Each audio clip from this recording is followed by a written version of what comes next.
Alhamdulillah. One thing that I've noticed since being back to the States is the lack of youth participation in the masajid on a regular basis.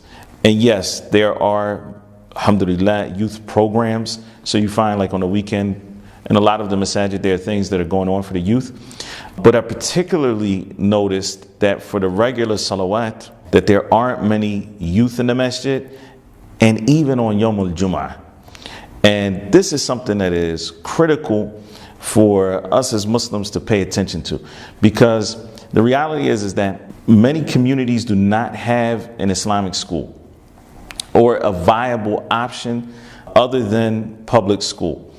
And so a lot of people are putting their children in public school, but the reality is, and this is something that many people don't pay attention to, that the children are facing, I'm saying our children, Muslim children, in these environments are facing a lot of microaggressions against Islam.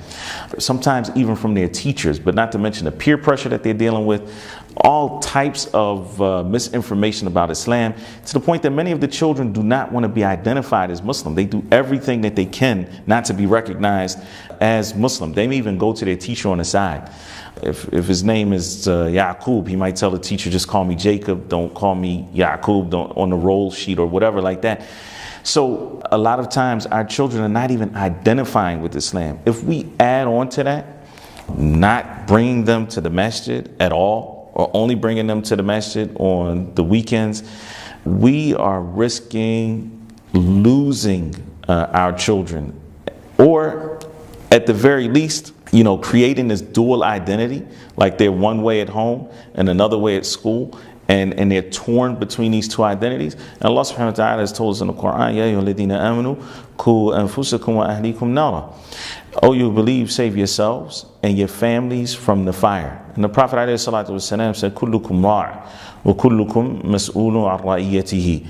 Each one of you is a shepherd, is a caretaker, and you're going to be asked about. You are responsible for and will be asked about those who are under your care. So our children, we are responsible for them.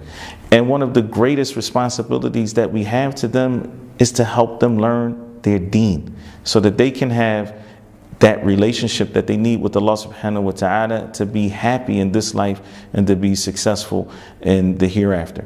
So if there's anything that I notice that is just glaring in terms of a responsibility that we have, it is to make sure that we do better to get our children around the Muslim community, and especially the obligation of Jumu'ah. It is a strong stance to take, for a parent, or even, if the children are older, if they're in high school or something like this, where they can actually petition the school.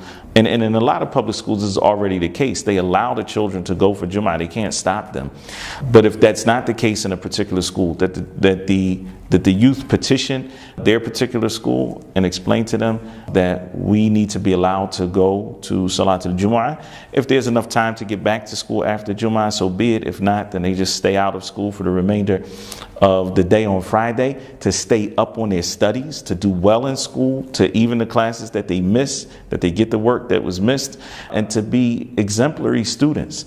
Allah subhanahu wa ta'ala has written ihsan for kulli shay. The Prophet ﷺ said that he's written that everything be done well, and that you try to work towards perfection, and that you try to work towards precision.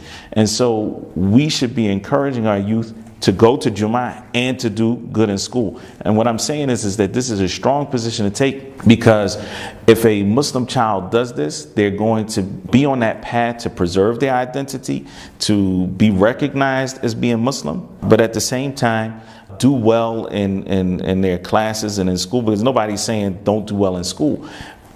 But we shouldn't be creating this dichotomy like, well, if you want to do well in school, you can't go to Jumu'ah, or you don't have a choice because you are in school. No, you do have a choice, and you should take responsibility for yourself. I'm saying this to the youth, because you are responsible in front of Allah subhanahu wa ta'ala, as well as the parents who are responsible for making it easy for their children, to the best of their ability, to practice their deen. This to me is of paramount importance. I think we have to do better as parents to be involved in the school. Otherwise, what message are we sending to the children if we're saying to them, no, go to school and don't go to Jumu'ah, even though this is the most obligatory of all of the salawat of the week in terms of praying in congregation? Allah subhanahu wa ta'ala knows best.